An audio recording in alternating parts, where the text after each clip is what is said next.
Praise the Lord. இந்த நல்ல நாளுக்காக நாம் கர்த்தருக்கு நன்றி செலுத்துவோம். தேவன் நல்லவர், அவர் கிருபை என்றும் உள்ளது. இந்த நாளிலும் நாம் கர்த்தருடைய பாதத்திலே நம்முடைய வழக்கமான வேத ஆராய்ச்சி கூட்டத்திலே கலந்து கொள்ள கர்த்தர் கிருபை தந்திருக்கிறார். இந்த நல்ல நாளிலே நாம் ஆர்வத்தோடும் தெய்வீகமான சிந்தனையோடும் சொல்லும் ஆண்டவரே அடியேன் கேட்கிறேன் என்ற உணர்வோடும் கூட நாம் கூட கர்த்தர் உதவி செய்திருக்கிறார். இந்த நாளிலே நம்மோடு கூட கலந்து கொள்ளும்படியாய் இதிலே பங்கேற்கக்கூடிய கர்த்தருடைய பிள்ளைகள் யாவரையும் நான் அன்புடன் வாழ்த்துகிறேன்.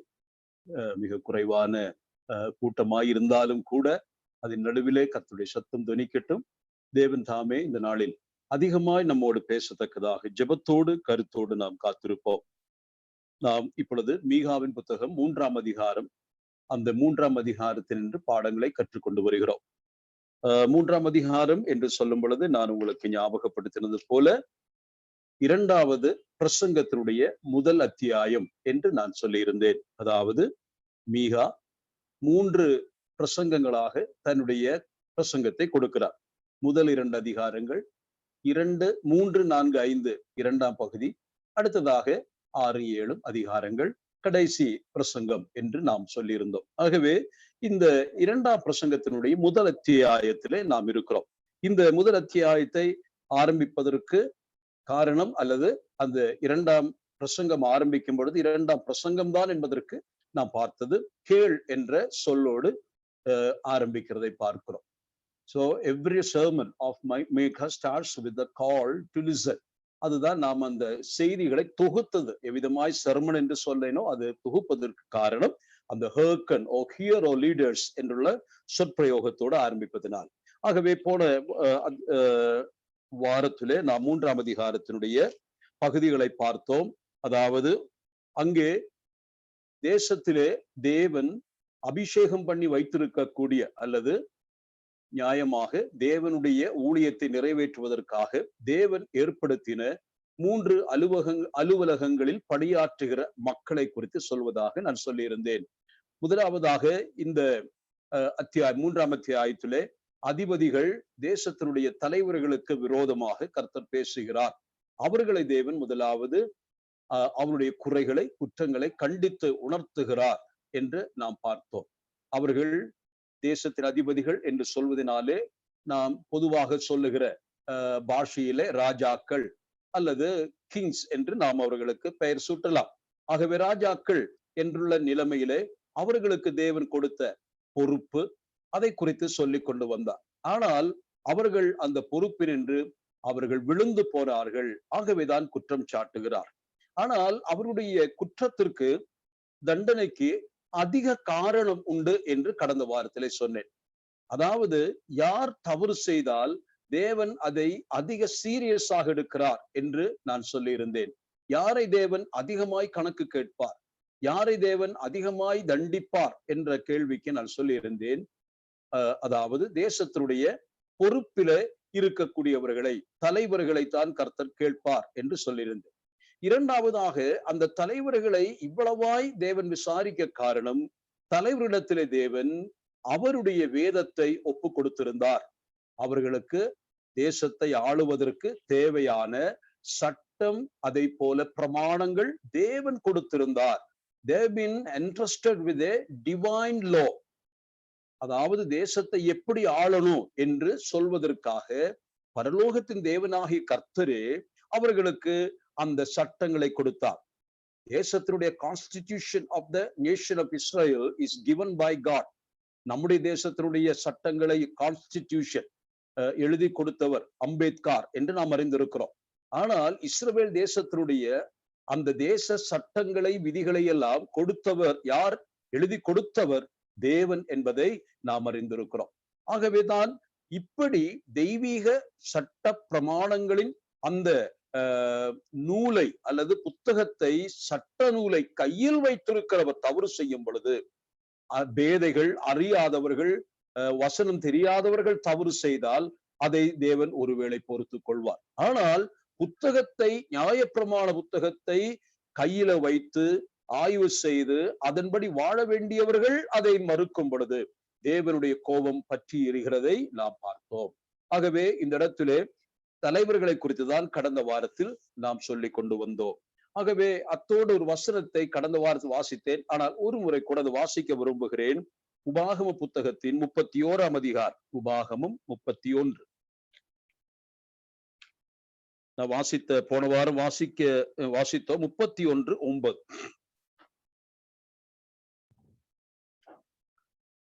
மோசே இந்த நியாயப்பிரமாணத்தை எழுதி அதை கர்த்தருடைய உடன்படிக்கை பெட்டியை சுமக்கிற லேவி புத்திரரான ஆசாரியருக்கும் இஸ்ரவேலுடைய மூப்பர் எல்லாருக்கும் ஒப்புவித்து. போதும். இந்த இடத்துல என்ன வாசித்தோம்? நீங்கள் கவனித்தீர்கள். கடந்த வாரத்தில் சிந்தித்ததுதான். அதாவது நியாயப்பிரமாணத்தை சீனாய் மலையிலிருந்து தேவ தூதருடைய மத்தியஸ்த அல்லது அவர்களுடைய மத்தியஸ்தத்தின் பேரிலே பெற்றுக்கொண்ட இந்த மோசே அந்த நியாயப்பிரமாண புஸ்தகத்தை அவர் எழுதுகிறார். நியாயப்பிரமாண புஸ்தகத்தை கேட்டதை அவர் எழுதுகிறார். கல்லிலே 10 கட்டளைகள் இருந்தது சரிதான். ஆனால் மற்ற பிரமாணங்கள் எல்லாம் எழுதுகிறார். அவரே எழுதுகிறார். எழுதி என்ன செய்கிறார்? அவர் உலகத்தை விட்டு கடந்து போவதற்கு முன்னதாக அவர் எழுதி தொகுத்து வைத்திருக்கக்கூடிய அந்த கான்ஸ்டிடியூஷன் ஆஃப் த லேண்ட், தேசத்தினுடைய இறையியல் சட்டம் என்று சொல்லலாம். அதாவது டிவைன் லா. அது என்ன செய்கிறார்? அதை எழுதி புத்தக வடிவாக்கி அதை லேவியர்கள் கரங்களிலே, தேவனுடைய பணிமூட்டுகளை சுமந்து கொண்டு போக வேண்டிய, தேவனை நெருங்கி சேவிக்கக்கூடிய அந்த லேவி கோத்திர ஆசாரியரிடத்திலே மோசே ஒப்பு கொடுத்தார் என்று வாசிக்கிறோம். அப்போ இனி அது யாருக்கெல்லாம் சொந்தம்? அங்க வாசித்தப்படுது ஆசாரியரிடத்திலும் மூப்பர்களிடத்திலும் ஒப்பு கொடுத்தார் என்று அங்க வாசிக்கிறோம். He has delivered it to the elders and the priests, அல்லது priests and elders என்று அங்கே வாசித்தோம். 31:9 வாசித்தோம். அப்போ நியாயப்பிரமாண புஸ்தகத்தை இனி பாதுகாக்க வேண்டியவர்கள், படித்து பார்க்க வேண்டியவர்கள், பாராயணம் செய்ய வேண்டியவர்கள், மற்றவர்களுக்கு கற்றுக் கொடுக்க வேண்டியவர்கள், போதிக்க வேண்டியவர்கள் யார் என்று கேட்டால் புத்தகத்தை பெற்றவர்கள். புத்தகம் யார் கரங்களில் ஒப்புக் கொடுக்க பெற்றிருக்கிறது? இப்பொழுது மோசே கடந்து போய்விட்டார். மோசேக்கு பின் ஆசாரியர்கள், குறிப்பாக ஆசாரிய தலைமைத்துவத்தில் இருக்கக்கூடியவர்கள் அந்த புத்தகத்தை பாதுகாக்க வேண்டும். அதை அவர்கள் பாராயணம் செய்ய வேண்டும். ஒவ்வொரு நாளும் அவருடைய வாழ்வுக்கு அதன் அடிப்படையிலே அவர்கள் காரியங்களை செய்ய வேண்டும். இந்த ஆசாரியர்கள் அவர்கள் நேரடியாக ஜனங்களை போதிக்க வேண்டும். அது மட்டுமல்ல, அவர்கள்தான் அரசர்களுக்கும் அவ்வப்போது ஆலோசனை சொல்ல வேண்டும். காரணம், ஆசாரிடத்திலே தான் அதனுடைய நிஜ நகல் இருக்கிறது. இந்த ட்ரூ காப்பி யாரிடத்துல இருக்கிறது என்று கேட்டால் ஆசான் மோசே கொடுத்து அவர்கிட்ட தான் இருக்கு. ஆனால் நான் போன வாரம் வாசித்த பொழுது இதை என்ன செய்ய வேண்டும்? ஒருவன் அரசன் ஆகும் பொழுது தேவன் அவர்களுக்கு ராஜாக்களை ஏற்படுத்துகிற காலத்துல ராஜாக்கள் என்ன செய்ய வேண்டும் என்றும் அங்கே சொல்லப்பட்டதை நான் வாசித்தோம். அது நாம் உபாகம புத்தகத்தினுடைய அந்த அதே 17ஆம் அதிகாரம் 15 முதல் 20 வரையிலும் வாசித்தால், அதாவது உபாகமம் 15 முதல் 20 வரை வாசித்தால், அங்கு ராஜாக்களுக்கு இந்த நகலை கொடுக்க வேண்டும். புத்தகம் அல்ல, அந்த புத்தகத்திலிருந்து ஒவ்வொரு ராஜாவும் தனக்கென்று ஒரு நகலை எழுதி கொள்ள வேண்டும். அப்போ இந்த இடத்திலே தலைவர்கள், அதாவது தேசத்தை ஆளுகிறவர்களுடைய அடிப்படையான மிக முக்கியமான அவருடைய பொறுப்பு ஞாபகப்படுத்தப்படுகிறது. காரணம் என்ன? அவர்கள் தேவனுடைய தேசத்தை ஆளுகிறவர்கள். தேவனுடைய தேசத்தை ஆள வேண்டுமானால் தேவன் விதித்த சட்ட பிரமாணங்களை தெரிந்து கொண்டு அதன் அடிப்படையிலே அவர்கள் ஆளுகை செய்ய வேண்டும். ஆகவேதான் ஆளுகை செய்வதிடத்தில் புத்தகம் கொடுக்க பெற்றிருக்கிறது. அதன் பொருள் என்ன என்று கேட்டால், இந்த புத்தகமின்றி அவர்கள் தங்கள் தேசத்தை ஆண்டவருக்கென்று ஆள முடியாது. Without this divine law book, they can never rule the country in a proper manner. அதுதான் அதனுடைய பொருள். இந்த புத்தகம் தொலைந்தால், இந்த புத்தகம் புறக்கணிக்கப்பட்டால், இந்த புத்தகம் மறக்கப்பட்டால், இந்த புத்தகத்தின்படி வாழ மறுத்தால், இந்த புத்தகத்தை அவர்கள் டிரான்ஸ்கிரஸ் பண்ணினால் அந்த தேசம் பாழாய் போகும். குறிப்பாக நமக்கு தெரியும், வாகமத்தினுடைய 27, 28 அதிகாரங்களுக்கெல்லாம் 27ஆம் அதிகாரத்தில் வரும் பொழுது ஆசீர்வாதமும் சாபமும் கூறுகிற பகுதியை பார்க்கிறோம். இந்த புஸ்தகத்தில் எழுதப்பட்டதின்படியாக தேசத்தின் மக்கள் வாழ்ந்தால் அவர்களுக்கு ஆசீர்வாதம், அந்த சட்ட பிரமாணங்களை மீறினால் அவர்களுக்கு சாபம். அது அந்த உபாகமத்திலே கடைசியாக சொல்லுகிறதை நாம் பார்க்கிறோம். அப்படியானால் தேசத்தினுடைய சாபத்திற்கும் தேசத்தினுடைய ஆசீர்வாதத்திற்கும் அல்லது க்ஷேமத்திற்கும் பஞ்சத்திற்கும் காரணம் என்னவென்று கேட்டால், இந்த புத்தகம் எப்படி கையாளப்பட்டது என்பதை பொறுத்து இருக்கிறது. இந்த புத்தகத்தை பின்பற்றுகிறவர்கள், முறைப்படியாக அதை போதித்து முறைப்படியாக அதை கடைபிடித்து வாழ்கிறவர்கள் தேசத்திற்கு ஆசீர்வாதத்தை கொடுக்க முடியும். இது அதன் பொருளாயிருக்கு. இவ்வளவு தூரம் நான் சொல்லிக் கொண்டு வந்த பொழுது இதற்கு ஏன் இப்படி தீர்க்கமாய் சொல்லுகிறோம் என்று நினைக்கலாம். ஆனால் இன்னொரு புஸ்தக பகுதியை வாசிக்க விரும்புகிறேன். யூதாவின் புத்தகத்துக்கு, ஒரு புதிய ஏற்பாட்டிலே யூதாவின் புத்தகம், அதனுடைய யூதா புஸ்தகத்திற்கு வருவோம். தயவாக வாசிப்போம். யூதாவினுடைய 3ஆம் வசனம். பிரியமானவர்களே, பொதுவான ரட்சிப்பை குறித்து உங்களுக்கு எழுதும்படி நான் மிகவும் கருத்துள்ளவனாய் இருக்கையில், பரிசுத்தவான்களுக்கு ஒரு விசை ஒப்புக் கொடுக்கப்பட்ட விசுவாசத்திற்காக நீங்கள் தைரியமாய் போராட வேண்டும் என்று உங்களுக்கு எழுதி உணர்த்துவது எனக்கு அவசியமாய் கண்டது. ஒரு விசை பரிசுத்தவான்களுக்கு ஒப்புவிக்கப்பட்ட விசுவாசம் என்று அங்கே சொல்லப்படுகிறது. ஒரு விசை பரிசுத்தவான்களுக்கு ஒப்புவிக்கப்பட்ட விசுவாசம்.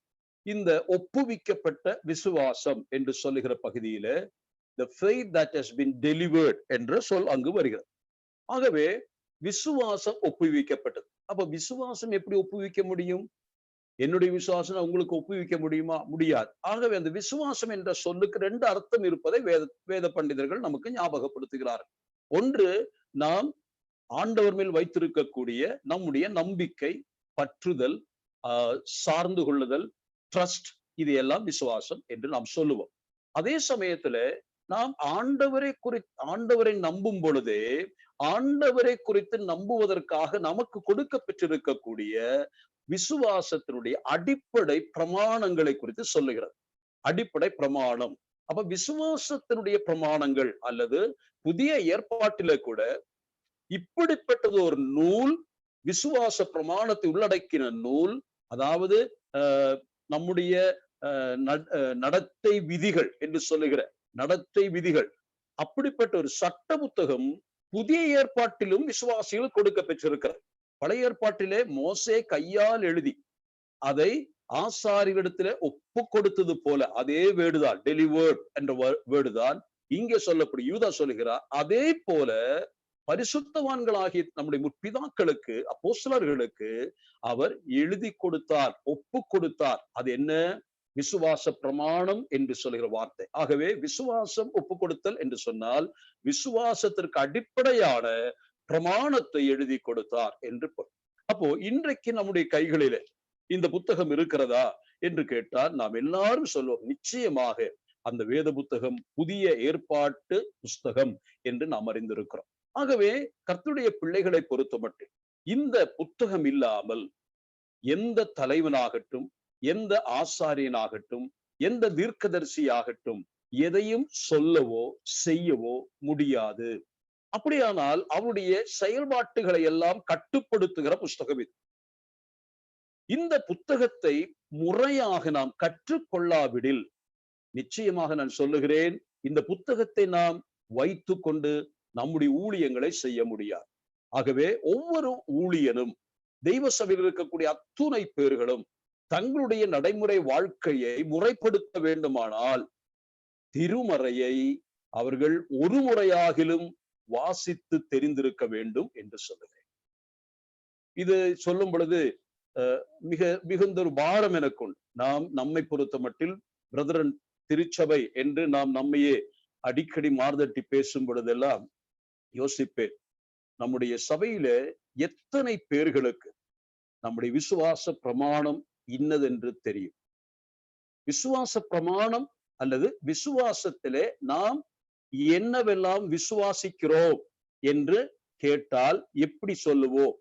நமக்கு எழுதி கொடுக்க பெற்ற ஒரு சட்ட புஸ்தகம் இல்லை, அதாவது நடத்தை விதி புஸ்தகம் நமக்கு இல்லை. ஆனால் வேத புத்தகத்தை மொத்தமாக நாம் வாசித்து அதினின்று அதனுடைய பிரின்சிபிள்ஸ் அண்ட் கன்செப்ட்ஸ் இதை நாம் பின்பற்றுகிறோம் என்று நாம் அறிந்திருக்கோம். ஆனால் இந்த வேத புத்தகத்தினின்று நம்முடைய முற்பிதாக்களுக்கு ஆண்டவர் கொடுத்த விசுவாச பிரமாணம், அதை நாம் உண்மையாக அறிந்திருக்கிறோமா? அது முக்கியமா.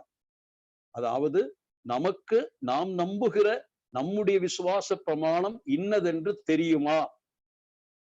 சபையிலே ஞானஸ்நானம் பெற்று அப்பம் விட்டு ஆராதிக்கக்கூடிய கர்த்தருடைய பிள்ளைகள் இதை யோசிக்க வேண்டும். இந்த திருச்சபையில் ஐக்கியப்படும் பொழுது இந்த திருச்சபையினுடைய அடிப்படை போதனைகளை, உபதேசங்களை முறையாக அறிய வேண்டும். நீங்கள் கற்றுக் கொடுக்க வேண்டாம், ஆனால் இதை கற்றுக்கொள்ள வேண்டும். கற்றுக்கொள்ள வேண்டும். கற்றுக் கொடுப்பது வேறு, ஆனால் கற்றுக்கொள்ள வேண்டும். இந்த கற்றுக்கொள்ள வேண்டும் என்ற ஆர்வம் உங்களுக்கு இருக்கும் பொழுதுதான் நீங்கள் கற்க முடியும். அதற்கான வழிவகைகளை தேடுவீர்கள். ஆனால் அது ஆர்வமற்றதாக இருந்தால் நிச்சயமாக எந்த நல்ல திருச்சபையிலேயும் நீங்கள் கற்றுக்கொள்ள முடியாது. ஆகவே வசனத்தை கற்றுக்கொள்ள வேண்டும் என்ற ஆர்வம் எல்லா பரிசுத்தவான்களுக்கும் விசுவாசிகளுக்கும் கட்டாயம் இருக்க வேண்டும் என்பதை ஞாபகப்படுத்துகிறேன். இந்த விசுவாச பிரமாணம் என்று சொல்லும் பொழுது நான் முதல் சொன்னது, பொதுவாக விசுவாசிகள் இந்த புஸ்தகத்தை அவர்கள் பிரமாண புஸ்தகமாக பாவித்து அவருடைய வாழ்க்கையினுடைய நடத்தைக்கு இந்த புஸ்தகத்தை பயன்படுத்த வேண்டும். அதுதான் அடிப்படையான. ஆனால் இதை அறிந்து வைப்பது மட்டுமல்ல, அறியாதவர்களுக்கு போதிக்கிற அளவுக்கு நான் வளர வேண்டும். அது மட்டும் போதாது. இந்த பிரமாணங்களை நம்பாமல் இதற்கு மறுப்பு தெரிவிக்கிறவர்களாய் நாம் மாறணும். அல்லது we should be the defenders of the truth. நாம் யாராகிலும் இந்த விஷயமாக சந்தேகங்களோ கேள்விகளோ, நம்முடைய சபையின் உபதேசங்களை குறித்து கேள்விகள் கேட்டால் நாம் அதற்கு முறையான பதிலை சொல்ல தெரிந்திருக்க வேண்டும். அதுதான் பொருள். அப்போ நாம் ஒருவேளை திருத்துவம் என்ற விஷயம் நாம் அதை நம்புகிறோம். தேவனுடைய திருத்துவ கோட்பாட்டை நம்முடைய திருச்சபை பிதாக்கள் நமக்கு கற்றுக் கொடுத்தபடியாக நாம் அதை அறிகிறோம். அப்ப திருத்துவத்தை குறித்து நாம் நம்புகிறோம். திருத்துவம் என்றால் அதனுடைய விளக்கமோ விரிவாக்கங்களோ போதனைகளோ ஒன்று நமக்கு தெரியாவிட்டாலும் தேவன் மூன்றல்ல, தேவன் ஒருவரே. ஆனால் தேவனுக்குள் மூன்று தத்துவங்கள், ஆழ்தத்துவம் உண்டு என்றுள்ள பொதுவான தகவல், ஒரு எளிய தகவல் நமக்கு எல்லாருக்கும் இருக்க வேண்டும். ஆனால் அது போதாது. நாம் என்ன செய்ய வேண்டும்? அந்த தத்துவத்தை நான் நம்புகிறேன், ஆனால் அதை ஒருவரினிடத்தில் விசாரித்து கேட்டால் பொறுமையோடும் சாந்தத்தோடும் பதில் சொல்லக்கூடிய அளவிற்கு நான் அதை கற்றிருக்கிறேனா? இன்னும் அடுத்த கட்டம் போகும் பொழுது வேண்டுமென்று விவாதத்திற்கு வருகிறவர்கள் உண்டு. அப்போ அவர்கள் அதிகமாய் கற்றவர்களாய் இருக்கலாம். அப்படிப்பட்டவர்கள் நம்மிடத்துல பேசினாலும், தர்க்கம் செய்கிறவர்களாய் இருந்தாலும் கூட கோபப்படாமல் அவர்களை புரிய வைக்கிற அளவுக்கு வேத வசனத்தினுடைய ஒவ்வொரு உபதேசத்தையும் ஒவ்வொரு விசுவாசியும் ஆழமாய் கற்றுக்கொள்ள வேண்டும். அப்போ வேத புத்தகம் வாசிப்பதற்குள்ள புத்தகம் அல்ல என்பதை நாம் அறிந்திருக்கிறோம். அது வாசித்து தெரிந்து கொள்ள வேண்டியதற்கு கொடுக்கப்பட்டதல்ல. அது எதற்கு கொடுக்கப்பட்டிருக்கிறது?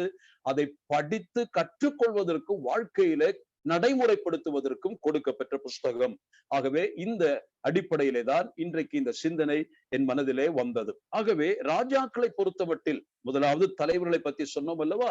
அவர்கள் அறிந்திருக்க வேண்டும். அதைத்தான் ஆரம்ப வசனத்திலே சொன்னோம். It is not for you to know the judgement. உங்களுக்கு அல்லவா விதிகள் தெரிந்திருக்க வேண்டும். சட்டத்தின்படி அல்லது தேசத்தை ஆளுகிற அதிபதிகளே, ராஜாக்களே, தலைவர்களே, நீங்கள் அல்லவா சட்டம் தெரிந்திருக்க வேண்டும். உங்களுக்கே சட்டம் தெரியவில்லை என்றால், சட்ட அமைச்சர் என்று சொல்லிவிட்டு அவருக்கு எந்த சட்டமும் தெரியவில்லை என்றால் எப்படி இருக்கும்? அதை போலதான் ஆண்டவர் கேட்கிறார். ஒருவேளை இவர்கள் தெரிந்து வைத்திருக்கலாம், ஆனால் தெரிந்து வைத்தும் அந்த அதிபதிகள் என்ன செய்தார்கள்? அதை 2 வாசித்தோம். 2ஆம் வசனத்தில் வாசிக்கும் பொழுது, மீகா 3:2 வாசிக்கும் பொழுது, ஆனாலும் என்று சொல்லி துவக்குகிறார். அதாவது உங்களிடத்திலே நான் அந்த தகவல், நியாயப்பிரமாண புஸ்தகம், எல்லா விளக்கங்களும் கொடுத்தேனே, என் வேதத்தின் மகத்துவங்கள் எல்லாம் எழுதி கொடுத்தேனே. ஆனாலும் என்று சொல்ல வார்த்தை என்ன? இதெல்லாம் வைத்தும், இந்த புத்தகம் கையிலே வைத்து அதை அதை பத்திரப்படுத்தி அதை குறித்து போதித்து உபதேசிக்கிற நீங்கள் என்ன செய்கிறீர்கள்? ஆனாலும் நன்மையை வெறுத்து தீமையை விரும்பி என்று சொல்லி அவர்களை குற்றம் சாட்டுகிறார். அப்போ இன்றைக்கு முக்கியமான பாடம், அதிகமாய் அறிந்தவர்கள் அதிகமாய் தண்டிக்கப்படுவார். வேதத்தை அதிகமாய் கையில வைத்து அதோடு பழகுகிறவர்கள், புழக்கத்தில் இருக்கிற மக்கள் நிச்சயமாய் அறிந்து கொள்ளுங்கள், தேவனிடத்தில் அதிகமாய் கணக்கு கேட்பார். ஆனால் இந்த தலைமைத்துவ பதவிக்கு வரும் பொழுது அவர்களுடைய முக்கியமான அவருடைய அந்த குவாலிஃபிகேஷன் என்ன என்பதை வேதம் தெளிவாக சொல்லுகிறது. நான் அதை அடுத்த பகுதிக்கு வரும் பொழுது அந்த இடத்துல நான் சொல்லும்படியாக விரும்புகிறேன். இப்பொழுது நான் பார்த்த முதல் பாகத்திலே அதிபதிகளை குறித்து சொன்னதாக சொன்னேன். அவர்களை குறித்து சொல்லும் பொழுது மீகா தீர்க்கதரிசி இந்த கடும் சொற்களை பயன்படுத்தும் பொழுது அவருடைய பாவத்தினுடைய கொடுமையை அங்கு விளக்கப்படுகிறதை நான் பார்த்தோம். அதாவது நான் இப்படி எழுதி வச்சேன், they were the human butchers of the godly people. human godly people என்று சொல்வதை விட அவர்கள் human butchers of the people of God. தெய்வ பக்தி உள்ள சொல்ல தவறு, தெய்வ பக்தி உள்ள மக்கள் என்று சொல்ல மாட்டேன். அதே சமயம் தேவனுடைய ஜனத்தை பட்சிக்கிற அந்த கசாப்பு கடைக்காரர்கள், புச்சர்ஸ், இதுதான் அங்கே பாருங்கள். அதிபதிகள் ராஜாக்களை குறித்து கருத்து சொல்லும் பொழுது அவர்கள் கரங்களிலே ஆளுகைக்கு ஒப்பு கொடுக்கப்பட்ட ஜனத்தை அவர்கள் ஆளுகை செய்து அந்த நன்மையை செய்ய வேண்டியவர்கள். இயேசு கிறிஸ்துவான் உலகத்தில் வந்த பொழுது நன்மை செய்து கொண்டே சுற்றி திரிந்தார், போஷித்தான். பசியோடு இருந்தவர்களை பார்த்து பரிதாபப்பட்டு அவர்களுக்கு போஷாக்கை கொடுத்தார். அதை போல நடக்க முடியாத முடவர்கள், கண் தெரியாத கபோதிகள், தொழுநோயினால் ஒதுக்கப்பட்டவர்கள், அப்படிப்பட்ட மனதுருக்கத்தோடு கூட ஒரு முன்மாதிரியான ராஜா இந்த உலகத்திலே வந்தார். அவர்கள் அவரை பார்த்த பொழுது இவர்தான் எங்களுக்கு ராஜாவா இருக்க வேண்டும் என்று சொல்லி பிடிக்க முயன்றார்கள். ஆனால் கர்த்தர் ஒருபோதும் உடனடியாக ராஜாவாக முடியாது என்று சொல்லிவிட்டார். காரணம், சிலுவையை தாண்டிதான் சிங்காசனம் இருக்கிறது என்று கர்த்தருக்கு தெரியும். ஆகவே அவர் அதற்கு ஒப்பு கொடுக்கவில்லை, சரிதான். ஆனால் என்ன, ஒரு ராஜா எப்படி செயல்பட வேண்டும் என்பதை 3 வருஷத்துல நம்முடைய ஆண்டவர் காட்டி கொடுத்தார், எல்லாருக்கும் சொல்லி கொடுத்தார். ஆனால் இவர்களோ என்ன செய்கிறார்கள்? தேசத்தினுடைய அந்த ஜனத்தை பட்சிக்கிறார்கள். அதை படித்த பொழுது நம்முடைய தோல் ஒருவன் உரிந்தால் பச்சை உடலை கூறு போட்டு விற்பனைக்கு வைத்து சாப்பிட்டுவது போல, நரமாம்ச பட்சணிகளைப் போல சொந்த ஜனத்தை தின்கிற ஒரு கூட்டமாக இந்த அதிகாரிகள் அவர்களுடைய அதிகாரத்தை துஷ்பிரயோகம் செய்தார்கள் என்று பார்க்கிறோம். ஈவு இரக்கமற்ற inhuman brutality and cruelty towards the people. இதுதான் அன்றைக்கு மீகாவின் காலத்தில் இருந்த ராஜாக்கள். இது நாம் சிந்திக்க வேண்டியதா இருக்கிறது. ஆகவே போன வாரத்தில் அதை நாம் சிந்தித்து நான் முடித்தேன். ஆகவே இன்றைக்கு நான் அடுத்த பகுதிக்கு வர விரும்புகிறேன். அடுத்த பகுதியிலே என்ன நான் வாசிக்கிறோம் என்று கேட்டால், அதனுடைய 3ஆம் அதிகாரத்தினுடைய 5, 6, 7 வசனங்களை தயவாக வாசிப்போம். தங்கள் பற்களினால் கடிக்கிறவர்களாயிருந்து சமாதானம் என்று சொல்லி தங்கள் வாய்க்கு உணவை கொடாதவனுக்கு விரோதமாக சண்டைக்கு ஆயத்தம் பண்ணி என் ஜனத்தை மோசம் போக்குகிற தீர்க்கதரிசிகளுக்கு விரோதமாய் கர்த்தர் சொல்லுகிறது என்னவென்றால், தரிசனம் காணக்கூடாத ராத்திரியும் குறி சொல்லக்கூடாத அந்தகாரமும் உங்களுக்கு வரும். தீர்க்கதரிசிகளின் மேல் சூரியன் அஸ்தமித்து அவர்கள் மேல் பகல் காரிருளாய் போகும். தரிசனம் பார்க்கிறவர்கள் வெட்கி, குறி சொல்லுகிறவர்கள் நாணி, உத்தரவு கொடுக்கிற தேவன் இல்லாததினால் அவர்கள் எல்லாரும் தங்கள் வாயை மூடுவார்கள். போதும், தேங்க்யூ. 5, 6, 7 வசனங்களை வாசித்தோம். இந்த பகுதியிலே கள்ள தீர்க்கதரிசிகளை குறித்துள்ள எச்சரிப்பை இப்பொழுது தீர்க்கதரிசி கொடுக்கிறார். முதல் சொல்லப்பட்ட பகுதியிலே அதிபதிகளும் தலைவர்களும் என்று பார்த்தோம். இந்த பகுதிக்கு வரும் பொழுது அடுத்தது யார் என்ற சிந்தனை வரும் பொழுது, அடுத்த ஆளுமையில அது மன்னிக்கவும் தலைமைத்துவத்தில் இருக்கக்கூடிய சாரார் அவர்கள் இங்கே சொல்லப்படுகிற தீர்க்கதரிசிகள் என்று பார்த்தோம். தீர்க்கதரிசிகள் யோசித்து பாருங்கள், அவர்கள் தேவனால் அவ்வப்போது எழுப்பப்படக்கூடியவர்கள். ஆனால் இங்கே சொல்லப்படுகிற தீர்க்கதரிசிகள் ஒன்றுமே தேவனால் அழைக்கப்பட்டவர்களோ எழுப்பப்பட்டவர்களோ அல்லது தேவனால் உருவாக்கப்பட்டவர்களோ அல்லது தேவனால் பயன்படுத்தப்படுபவர்களோ அல்ல. நான் சொன்ன அந்த 4 வாசகங்களை கவனித்துக் கொள்ளுங்கள். ஒருவன் தீர்க்கதரிசி ஆக வேண்டுமானால் முதலாவது அழைக்கப்பட வேண்டும். தேவன் அவனை இருக்கும் இடத்தினின்று எழுப்பி கொண்டு வர வேண்டும். அதற்கு பின் அவனை அதற்காக ஆயத்தப்படுத்த வேண்டும். அதற்கு பின் அவன் தெய்வனுடைய கரங்களிலே ஒரு பாத்திரமாக பயன்படுத்தப்பட வேண்டும். ஆனால் இவர்கள் அக்காலத்துல இருந்த தீர்க்கதரிசிகள் என்று தங்களை அடையாளம் காட்டிக்கொண்ட, தங்களுக்கு ஒரு நெற்றி பட்டம் வைத்து நாங்கள் கர்த்தருடைய தீர்க்கதரிசிகள், prophets of God என்று தங்களை தாங்களே வைத்துக் கொண்டு பேசிக் கொண்டிருந்த தீர்க்கதரிசிகளை குறித்துதான் இங்கே சொல்லுகிறதை நாம் பார்க்கிறோம். ஆகவே இவர்கள் உண்மையான தீர்க்கதரிசி அல்ல என்பது நமக்கு தெரியும். அந்த உண்மையான தீர்க்கதரிசி அல்லாதவர்களுக்கு தேவன் என்ன வார்த்தை, அவருடைய வாழ்க்கை நிலைமையை கொஞ்சம் பாருங்களேன். தெய்வ ஜனத்தின் மத்தியில இப்படிப்பட்ட தீர்க்கதரிசிகள் என்ன செய்கிறார்கள் என்று பார்த்தால் 5ஆம் வசனம், அதை நான் மலையாளத்திலே கொஞ்சம் வாசிக்க விரும்புகிறேன். 5ஆம் வசனத்திலே மலையாளத்தில் வாசித்தால் இன்னும் கொஞ்சம், நாம் இப்பொழுது தமிழ்ல வாசிக்கும் பொழுது தங்கள் பற்களினால் கடிக்கிறவர்களாயிருந்து என்று வாசிக்கும். படிப்போம் மலையாளம். എന്റെ ജനത്തെ തെറ്റിച്ചു കളയുകയും എന്റെ ജനത്തെ തെറ്റിച്ചു കളയുകയും പല്ലിനെ കടിപ്പാൻ വല്ലതുമുണ്ടെങ്കിൽ സമാധാനം പ്രസംഗിക്കുകയും അവരുടെ വായിൽ ഒന്നും ഇട്ടുകൊടുക്കാത്തവന്റെ നേരെ വിശുദ്ധ യുദ്ധം ഘോഷിക്കുകയും ചെയ്യുന്ന പ്രവാചകന്മാരെ കുറിച്ച് യഹോവ ഇപ്രകാരം അരുളി ചെയ്യും. மலையாள அந்த பகுதி எனக்கு ரொம்ப தெளிவாக தெரிந்ததுனால் அது வாசிக்க கேட்டேன். தமிழ்ல படிக்கும் பொழுது தங்கள் பற்களினால் கடிக்கிறவர்களாயிருந்து சமாதானம் என்று சொல்லி தங்கள் வாய்க்கு உணவை கொடாதவனுக்கு விரோதமாக சண்டைக்கு ஆயத்தம் பண்ணி என்று சொல்லுகிறது, புரிகிறது. ஆனாலும் அதை மலையாளத்தில் வாசித்த பொழுது என்ன போடப்பட்டிருக்கிறது என்று பார்த்தால் மிகவும் ஒரு நகைச்சுவை போல சொல்லப்பட்டிருக்கிறது. எவ்வளவு பயங்கரமா இருந்தது. இஸ்ரவேல் தேசத்தினுடைய தீர்க்கதரிசிகள் எப்படி இருக்கிறார்களா? அவர்களுக்கு வயிற்றுக்கு போஜனம் வேண்டும், வாய்க்கு நொறுக்கு தீனி வேண்டும். ஆகவே இது ரெண்டும் அவங்களுக்கு கிடைச்சா அவங்களுடைய பிரசங்கம் எல்லாம் ரொம்ப ஆசீர்வாதமா இருக்கும்னு அர்த்தம். நீங்க அவர்களுடைய பிரசங்கம் கேட்க வேண்டுமானால் வந்தோடனே ஒரு தேனியோ அல்லது பிஸ்கட்டோ கொடுக்கணும்.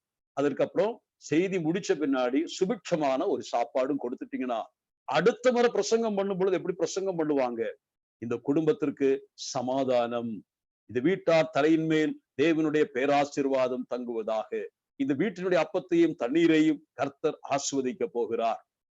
இப்படி அவர்களுக்கு வாய்க்கு எதையாகிலும் நீங்கள் கொடுத்தால் அதை செய்வாங்க. சப்போஸ் அப்படி கொடாதவர்களா இருந்து பாருங்க, ஒரு முறை கொடுத்தீங்க, அடுத்த வாரம் கொடுக்கலன்னு வச்சுக்கோங்க, இவர்கள் என்ன செய்வார்களா? இவர்கள் செய்வது மலையாளத்தில் விசுத்த யுத்தம், ஹோலி வார். they will declare holy war against you. இதுதான் இங்கே சொல்லப்படுகிறது, ஹோலி வார். என்ன காரணம்? எப்பொழுதுமே ஹோலி வார்னு சொன்னா யாரு? the war which is done by or done by the holy people. பரிசுத்தவான்கள் செய்கிற யுத்தத்திற்கு தானே பரிசுத்த யுத்தம். ஆகவே இங்கே தீர்க்கதரிசிகள் அவர்கள் பரிசுத்த யுத்தம் தான் சொல்லுவார்கள். அதாவது ஆவிக்குரிய ஆசீர்வாதத்தை கொடுக்கிற அதே வாயாலே ஆவிக்குரிய சாபங்களையும் போடுவார்கள். இதுதான் பொருள். அவர்களுக்கு சரியான கவனிப்பு இல்லாமல் போனால் அவர்கள் என்ன செய்வார்கள்? அவர்கள் சாபத்தை போடுவார்கள். தேவன் உங்களை அடிப்பார், தேவன் உங்களை இல்லாமல் பண்ணுவார் என்று சொல்லி ரெப்ரிக்ரேட்டரியா பேச ஆரம்பிப்பார்கள். அதுதான் இங்கே சொல்லப்படுகிறது. அப்போ அந்த கால தீர்க்கதரிசியுடைய தரத்தை பார்த்தால் புதிய ஏற்பாட்டிலே சில இடங்களிலே வருகிற தீர்க்கதரிசிகளும் அப்படி இருக்கிறதை நீங்கள் அறிந்திருக்கிறீர்கள். நீங்கள் 2 பேதுருவினுடைய 2ஆம் அதிகாரத்துல நீங்கள் வாசித்தால் அது உண்மையாயிருக்கும் என்று நான் நினைக்கிறேன். கொஞ்சம் வாசிக்கலாம். 2 பேதுரு 2ஆம் அதிகாரம் முதல் வசனத்தை முதலாவது வாசிக்கலாம். கள்ள தீர்க்கதரிசிகளும் ஜனங்களுக்குள்ளே இருந்தார்கள், அப்படியே உங்களுக்குள்ளும் கள்ள போதகர்கள் இருப்பார்கள். அவர்கள் கேட்டுக்கேதுவான வேத பொருட்களை தந்திரமாய் நுழைய பண்ணி தங்களை கிரயத்துக்கு கொண்ட ஆண்டவரை மறுதலித்து தங்களுக்கு தீவிரமான அழிவை வருவித்துக் கொள்வார்கள். போதும். கடைசி நாட்களிலே, அதாவது அப்போஸ்தலனாகிய பேதுரு எழுதுகிற இறுதி நிருபத்திலே அவர் என்ன சொல்லுகிறார் என்று பார்த்தால், நீங்கள் பொதுவாக அந்த புத்தகத்தை படிக்கும் பொழுது உங்களுக்கு நன்றாக தெரியும். கடைசி காலத்திலே வருகிற எதிர்வினை ஆற்றுகிற சுவிசேஷத்திற்கும் கிறிஸ்தவனுக்கும் கிறிஸ்துவுக்கும் விரோதமாய் வருகிற தாக்குதல்களை குறித்து சொல்லுகிறார். எச்சரிப்பாய் இருப்பதற்காக இதை சொல்லுகிறதை பார்த்தோம். ஆகவேதான் முதல் அதிகாரத்திலே பரியாசக்காரர்களை குறித்து சொல்லுகிறதை, அதாவது பரியாசக்காரர்களை குறித்து சொல்லுகிறார். அடுத்ததாக இரண்டாம் அதிகாரத்திலே கள்ள போதகர்களை குறித்து சொல்லுவதை பார்க்கிறோம். அப்போ இந்த இரண்டாம் அதிகாரத்திலே அவள் சொல்ல கள்ள தீர்க்கதரிசிகளும் ஜனங்களுக்குள்ளே இருந்தார்கள். இது இருந்தார்கள் என்று சொல்வதின் காரணம் என்ன? முதல் நூற்றாண்டில் இருந்த காரியங்கள் அல்ல. இது பழைய ஏற்பாட்டிலே இருந்த அன்றைய தீர்க்கதரிசிகள் ஜனங்கள் மத்தியில் இருந்த பொழுது அதை நினைத்து பேதுரு சொல்லுகிறார். அப்போ பழைய ஏற்பாட்டு காலங்களிலே தீர்க்கதரிசிகள் இருந்தார்கள். தீர்க்கதரிசிகள் இருந்தால் அதன் மத்தியிலே நல்ல தீர்க்கதரிசிகளும் இருப்பார்கள், கள்ள தீர்க்கதரிசிகளும் இருப்பார்கள். இப்பொழுது தீர்க்கதரிசிகள் இல்லை. என்ன சொல்லுகிறார்? கள்ள தீர்க்கதரிசிகளும் ஜனங்களுக்கு இருந்தார்கள்.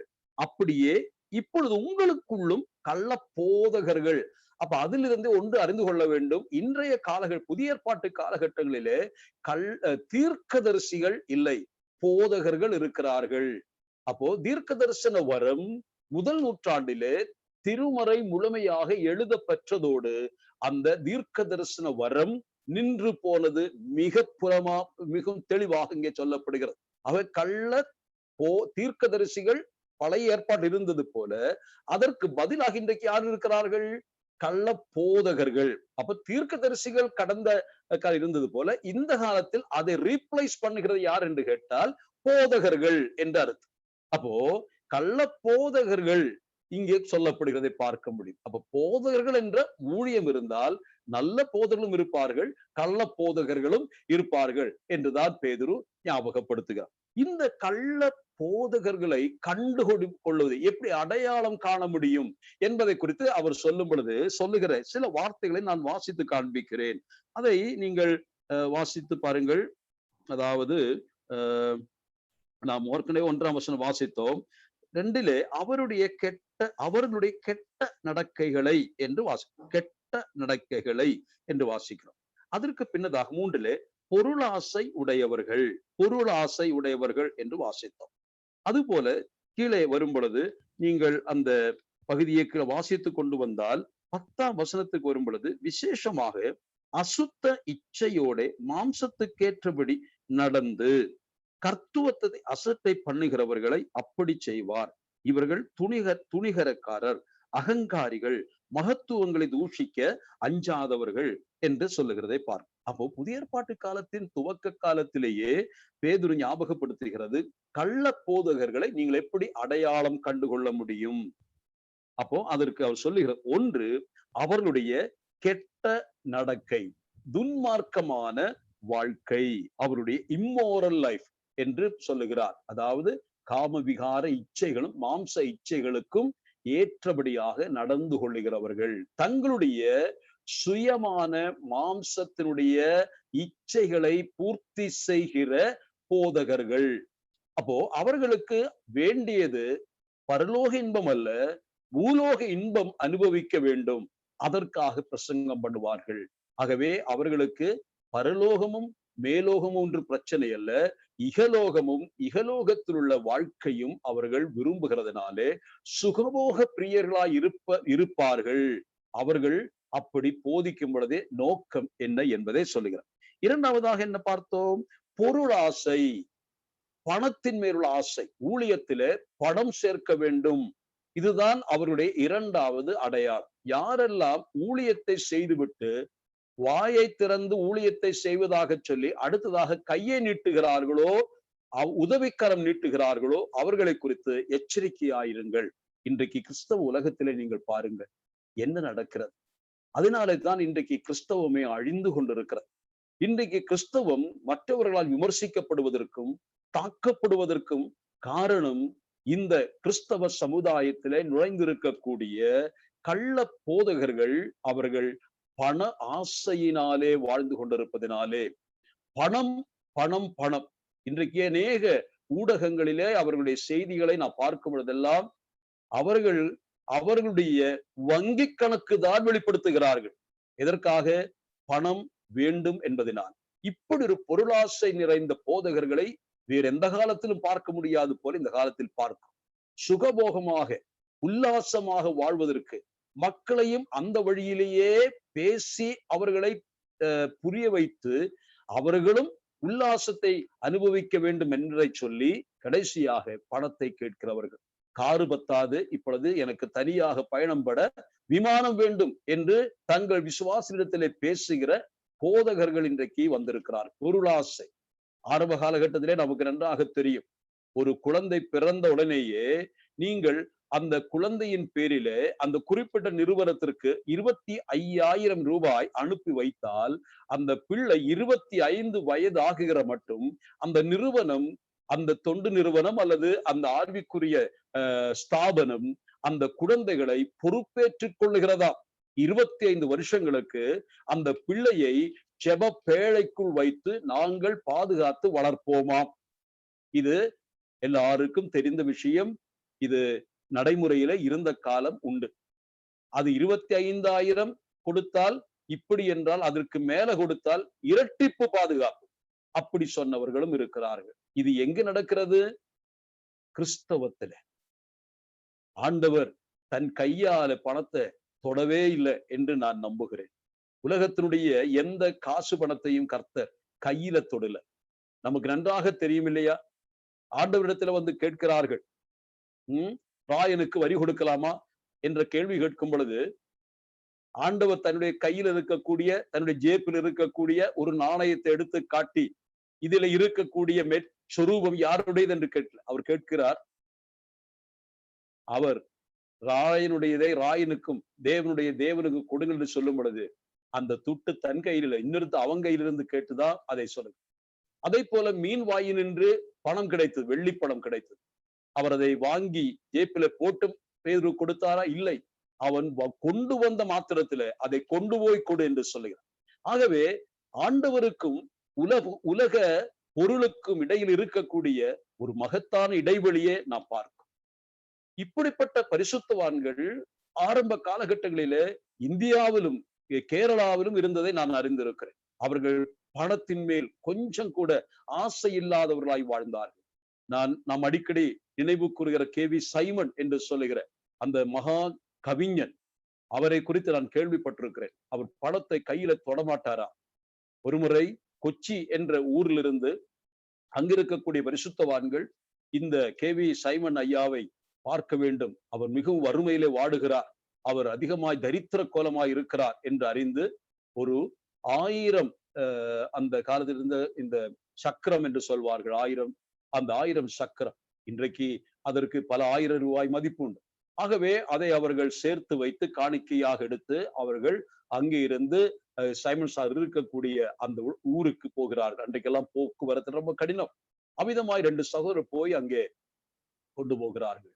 ஆனால் அங்கே இவர்கள் செல்வதற்கு முன்னதாக சைமன் சாருடைய வீட்டில அவர் வேதத்தை வாசித்து அதை தியானித்து சில கவிதைகள் எழுதுவார், புஸ்தகங்கள் எழுதுவார்.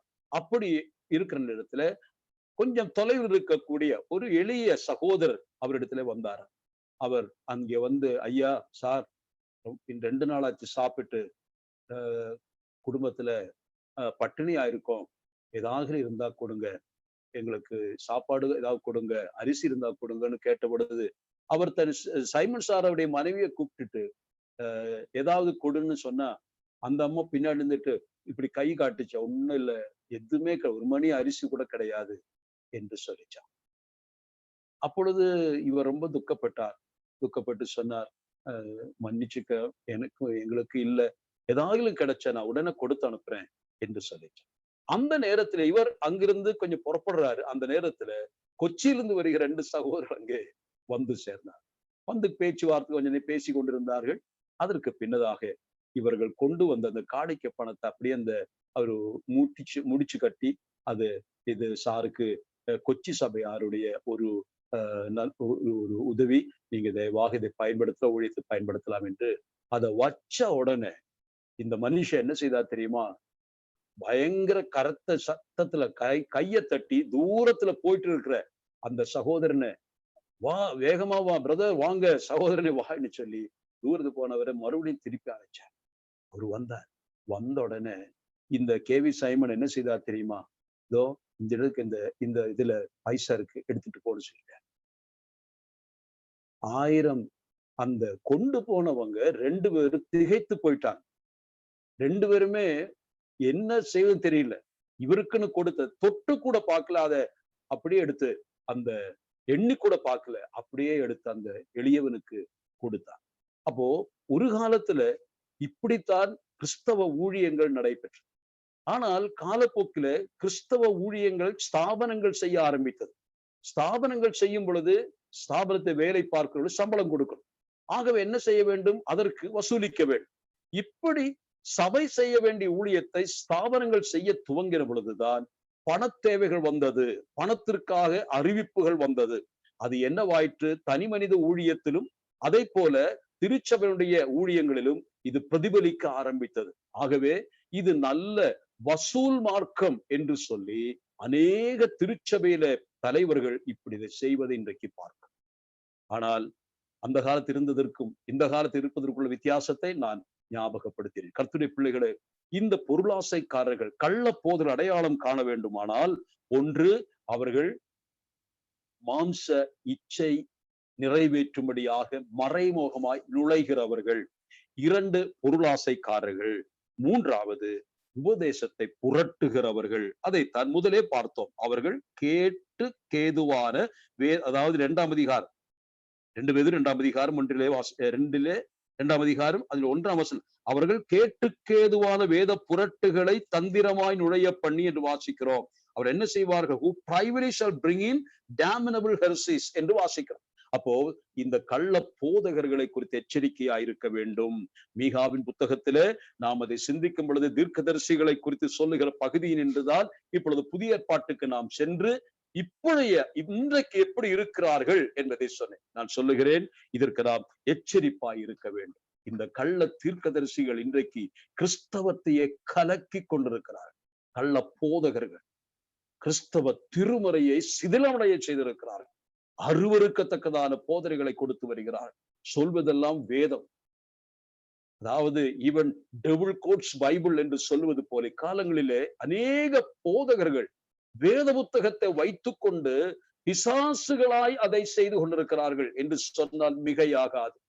இன்றைக்கு கூட நான் ஒரு யூடியூபில ஒருவர் கிறிஸ்தவத்தை திட்டுகிறார்.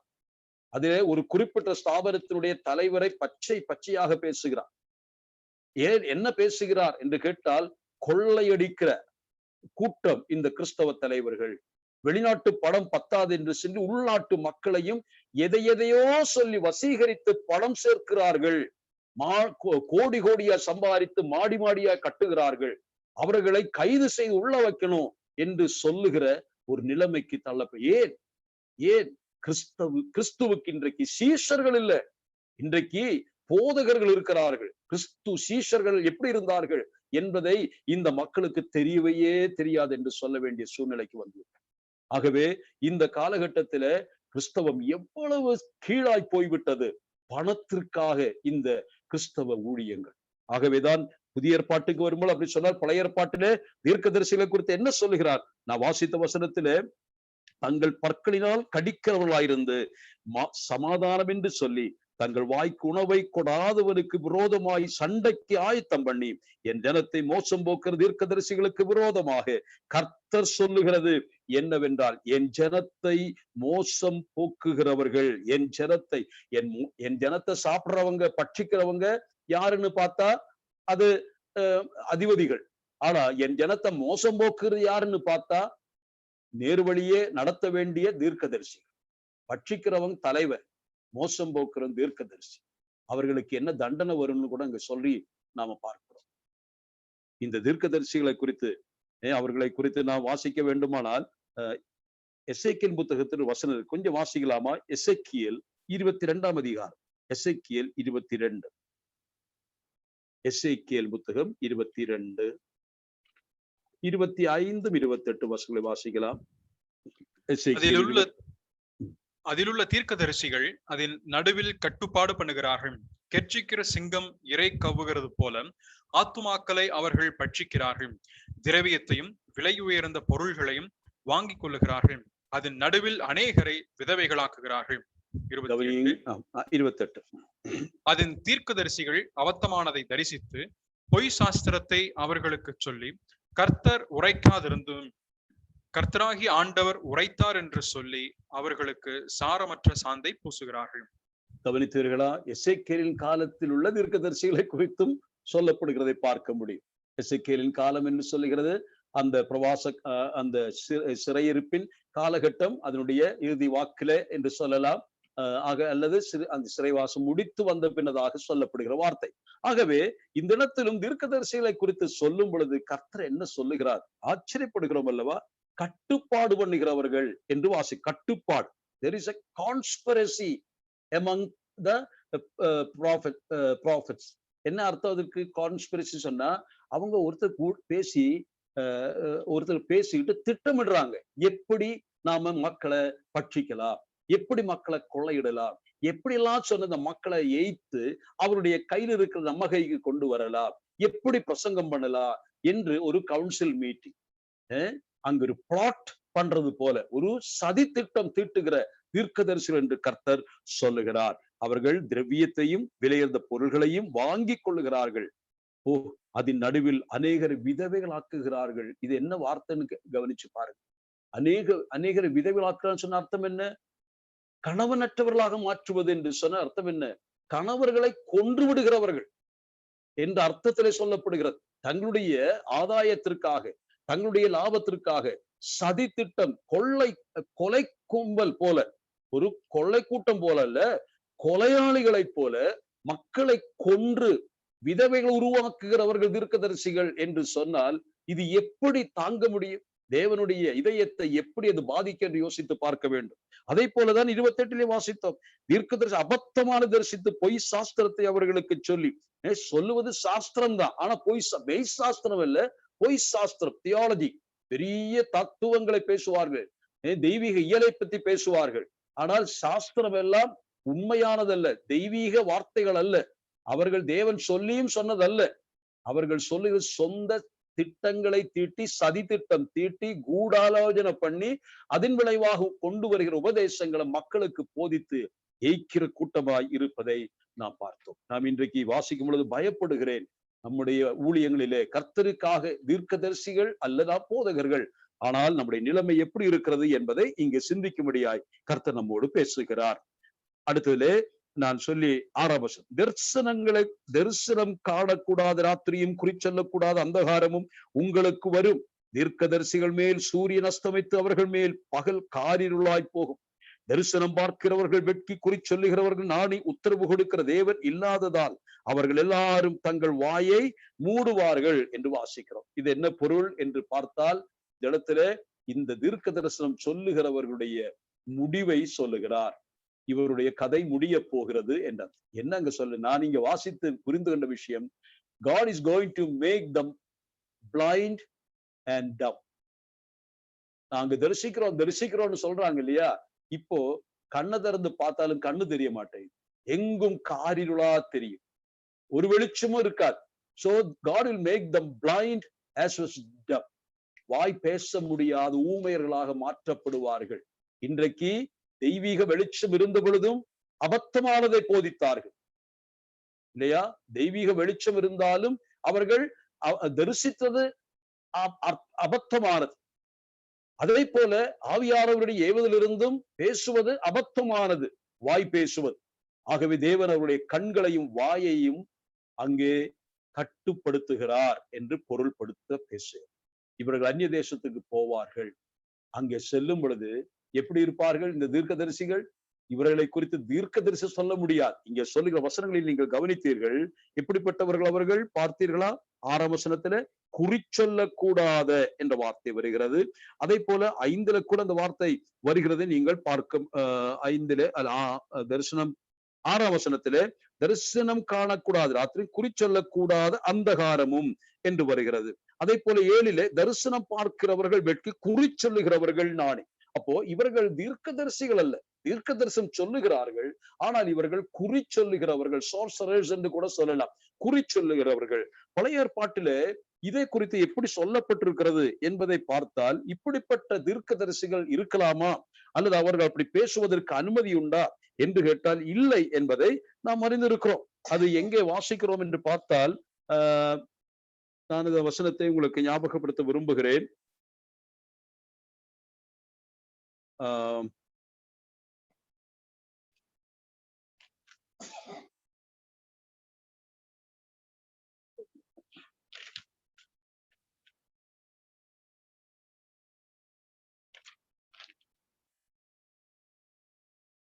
மன்னிக்கவும், நான் அதை அடுத்த வார்த்தை சொல்றேன். இது ஓகே. பழைய ஏற்பாட்டிலே எத்தகைய மக்கள் அவர்களை அங்கே ஒருபோதும் சமுதாயத்தில் அனுமதிக்க கூடாது என்பதற்கு சொல்லுகிற அந்த வசனங்கள் என்னுடைய மறைவுக்கு வந்துருச்சு.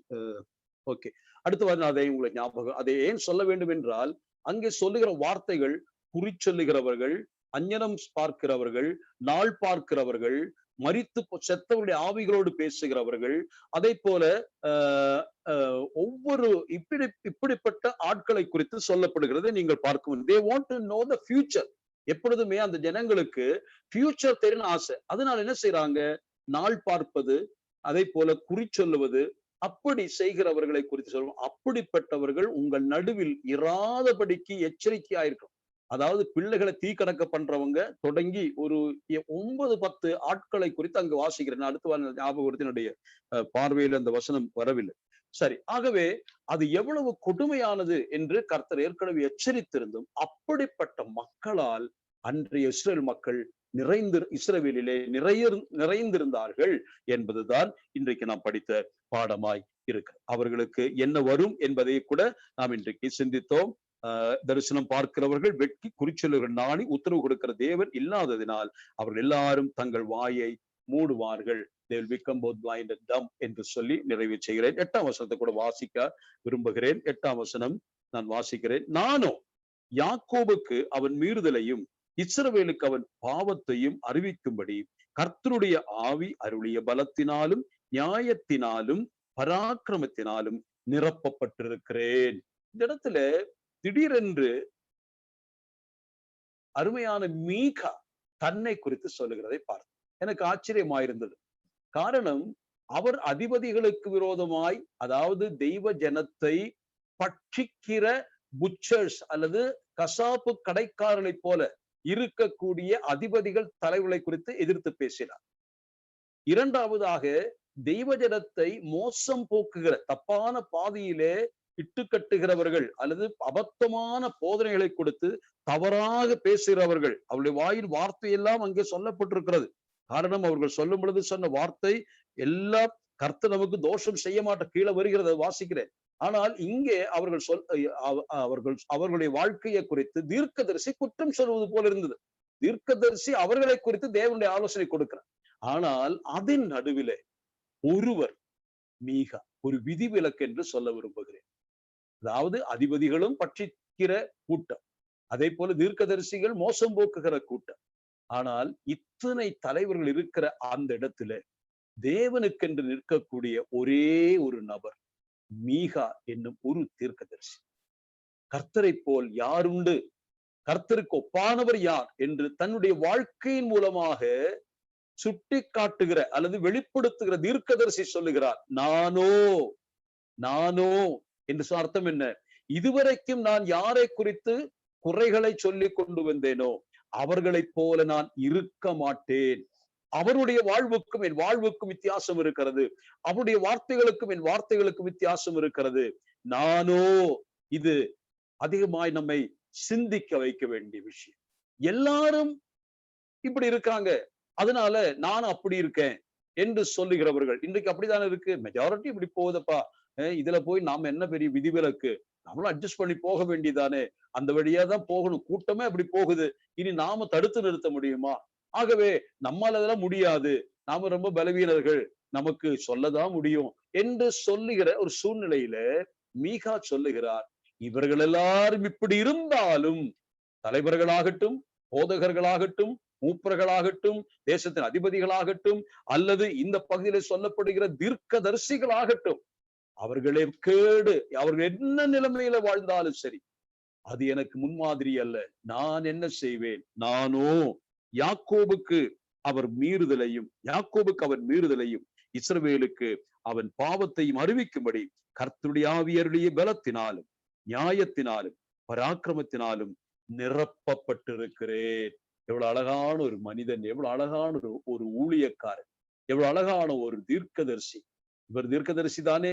தீர்க்கதரிசிகளை சொல்லிவிட்டு, மேற்கொண்ட தீர்க்கதரிசிகளைப் போல நான் ஒருபோதும் இருக்க மாட்டேன், என் வாழ்க்கையை நீங்கள் உன்னிப்பாய் பாருங்கள் என்று தன்னை அடையாளப்படுத்தி தன்னை முன்மாதிரியாக நிறுத்துகிற ஒரு நல்ல மீகா அங்கே வாழ்ந்து கொண்டிருந்தார். கர்த்தருக்கு ஸ்தோத்திரம். எல்லாரும் வழி விலகி போனாலும் அது நடுவிலே கர்த்தருக்காக ஒரு ரெம்னன்ட், ஒரு மிச்சம் இருக்கத்தான் செய்யும். கர்த்தர் அவர்களை கொண்டு தமக்கென்று பெரிய காரியங்களை சாதிப்பார். ஆகவே மெஜாரிட்டியோடு சேர்ந்து போகிறவர்களாய் நாம் இராதபடிக்கு தேவனோடு சேர்ந்து இருக்கக்கூடிய கூட்டத்தாராய் இருக்க கிருபை தரட்டும். நாம் அந்த வசனத்தை தொடர்ந்து அடுத்த வாரத்தில் சிந்திப்போம். தேவன் தாமே நம்மை ஆசீர்வதிப்பாராக.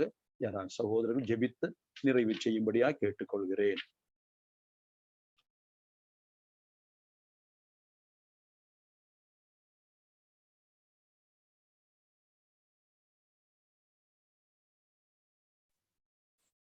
ஜெபம் செய்வோம்.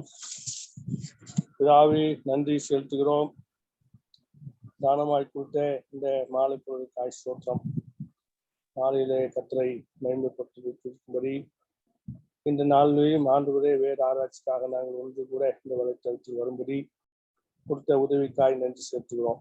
மீகா தீர்க்கதரிசன புத்தகத்திலிருந்து இந்த நாளிலே கள்ள தீர்க்கதரிசிகள் எப்படிப்பட்டவர்களாய் இருந்தார்கள், அவர்கள் பணம் படைத்த அதிபதிகளுக்கு எவ்விதமாக அவர்கள் ஆண்டவரே கள்ளத்தனம் செய்தார்கள், அவளோடு கூட சத்தியத்தை புரட்டி சத்தியத்தின்படி வாழாதிருக்கிற அவர்களுக்கு எச்சரிப்பை தராதபடி ஆண்டவரே ஆதாயத்துக்காக அந்த கள்ளத்திற்கு ஊழியம் செய்தார்கள் என்று படித்து கேட்டோம்.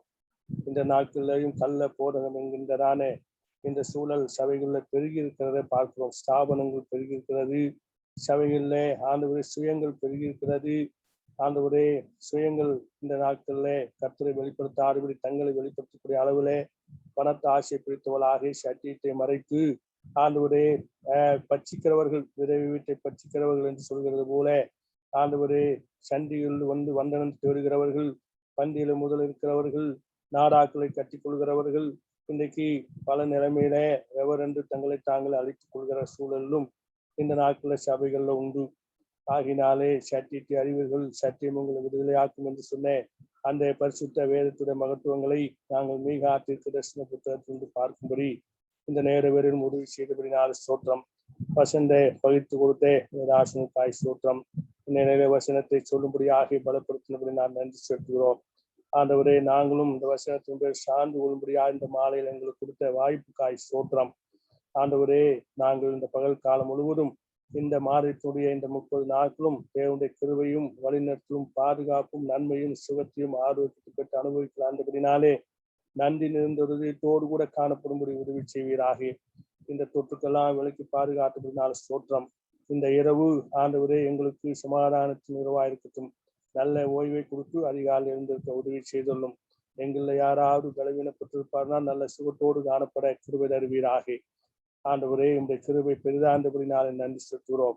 வசனத்தின் பேர்ல இன்றைக்கு எங்களுக்கு கொடுத்த உதவிக்காய் ஸ்தோத்திரம். கர்த்தராகிய இயேசு கிறிஸ்துவின் மூலமாக எல்லாவற்றுக்கும் நன்றியும் துதியும் ஸ்தோத்திரத்தை செலுத்துகிறோம். எங்கள் ஜீவனுள்ள நல்ல பிதாவே, ஆமென்.